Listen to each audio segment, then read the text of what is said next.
Okay, this video is about attention deficit disorder. And what I'm trying to do here is sort of teach you how to think, because in my experience, patients about 99% of the time do the wrong thing. They don't know any better and they're a bunch of chumps. So I want to show you this one guy here. His name is Thomas Szasz. He was a psychiatrist, most famous back in the 1960s. He wrote a book here called The Myth of Mental Illness. It's a very good book. And here's what he says: clear thinking requires courage rather than intelligence. And he said psychiatric medicine for a child is not a medication, it's a poison. Okay? And this is a guy who's trying to help you. He took a lot of flack for being a contrarian in his field. Okay? He wrote several other good books that are also quite good, The Myth of Psychotherapy and some other ones. He's got a lot of good quotes. I made a previous lecture all about him. All right, I want you to see this doctor here. His name is Dr. Bragan, and he's the best psychiatrist to ever live. He's a Harvard-trained psychiatrist, and just here's a picture of him. Here's his best book, Brain Disabling Treatments in Psychiatry, just to get a sense of some of the things that he says.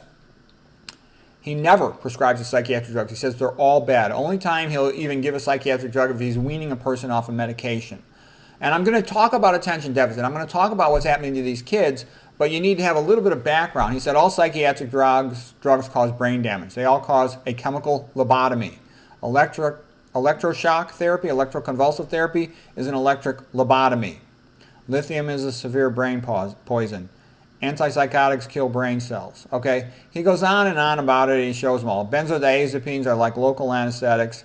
Memory problems can occur. Withdrawal can be difficult. They're all bad. And listen to what he says too. The most important thing is that the psychiatric doctor has a loving attitude towards the patient. I'm going to tell you, it comes all down to this, because a lot of people have been tricked into thinking, oh, you don't need God, all you need is science. What you don't understand is without God, there is no science. All you get is lying and advertising, okay? The goal of a doctor, he should be a healer, not a drug dealer, okay? And, they make medical school so expensive, so then the doctors have hundreds of thousands of dollars of loans, and they have to pay off those loans, and that's one more thing that makes them scared to ever go against the standard, because they got to pay off those loans. So everything revolves around money. And until it revolves around a God-based worldview, Bible-based worldview, it's never going to get any better. That's why I always laugh when people say, oh, this technology is going to improve things. Yeah, right. I'm as high-tech as it gets, and I can tell you technology doesn't do much.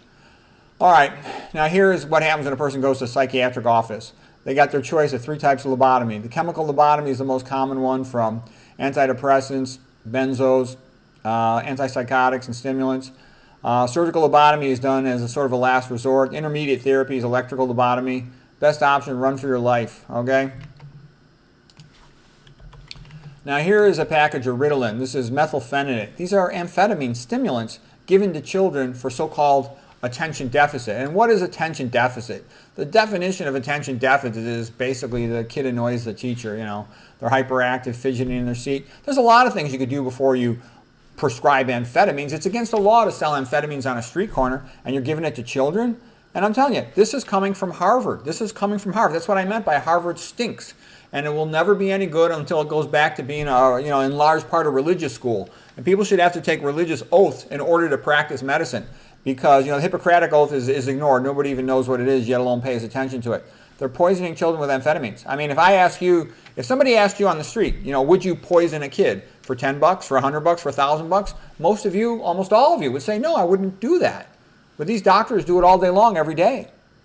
And they just hide behind this fake standard of care, which they know is bogus, because that's how they make their money. Okay? So, I mean, really look at this. Giving amphetamines to children. Drug dealers to children. Harvard has become drug dealers to children. That's what you get when you have atheism in science. You get this evil type of nonsense. And they lie to all the parents. And here's this guy. His name's Joseph Biederman. He is called the father of pediatric psychopharmacology. Not only are they giving attention deficit kids amphetamines, he pioneered that. A lot of these kids, he says, have bipolar disorders, and they should be receiving medicines for that, like risperidol. Oh, and they might have other disorders. Maybe they need antipsychotics. And he received over $1.6 million in consulting fees from drug maker companies, plus a whole bunch of other stuff. And here he is, a big, famous Harvard doctor. He poisons children and sells drugs to children, okay? This guy's an evil jerk, okay? And you see, if you allow atheism to control the medical system, that is what you will get. Here's a good guy. This is Robert Whitaker. He wrote, a really good book about all these psychiatric drugs, what terrible side effects they have, and how they don't work at all, how the single neurotransmitter theory of mental illness is all nonsense. It was just made up to sell drugs. It's never been shown at all in the laboratory. The more drugs kids get for attention deficit and the longer they're on them, the worse the outcome. There is no proof that attention deficit has a real disorder. There's no proof that it even exists. The American Psychiatric Association admitted in 1994 that Ritalin doesn't even work. The whole thing is a big joke. It's all a big joke. Okay? And this guy Biederman, the psychiatrist at Harvard, he received money from 24 different drug companies.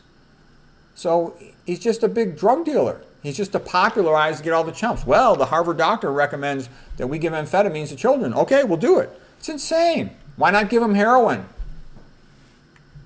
It's insane.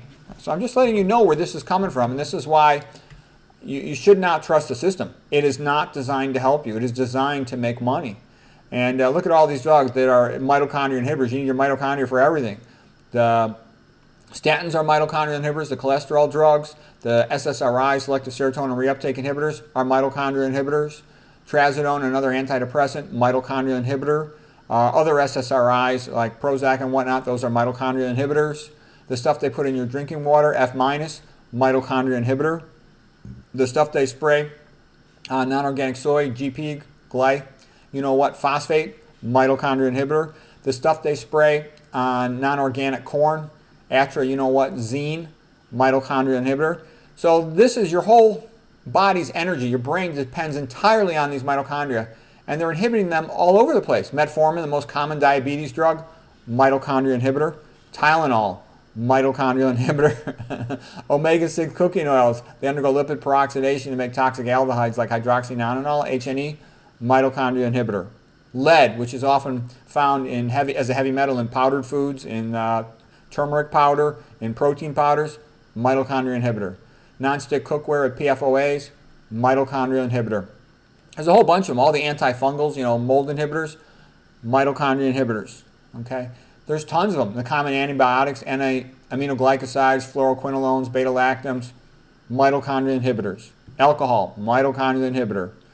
All right, well, I just show you this because this is what's happening. People are having their mitochondria inhibited by 5, 10, 15 things, and they're going to have a hard time functioning at a high level with all this stuff going on. But the most important thing is to realize the system's not there to help you. And when somebody tries to help you, like here's this guy, Peter Gotsky. This guy's a genius. He worked at the Cochrane Collaboration. He's the best medical statistician researcher in the world. And he basically said, we should not use psychiatric drugs at all. We'd be better off if there was no such thing as psychiatric drugs. They do far more harm than good. He wrote an entire book, about how awful psychiatry is and how many people are injured by it. So I just tell you this because so the next time somebody tries to tell you one of your family members needs to take these drugs, you at least have a clue of what's going on. Here's another book that Gotsky wrote about how to withdraw from these drugs.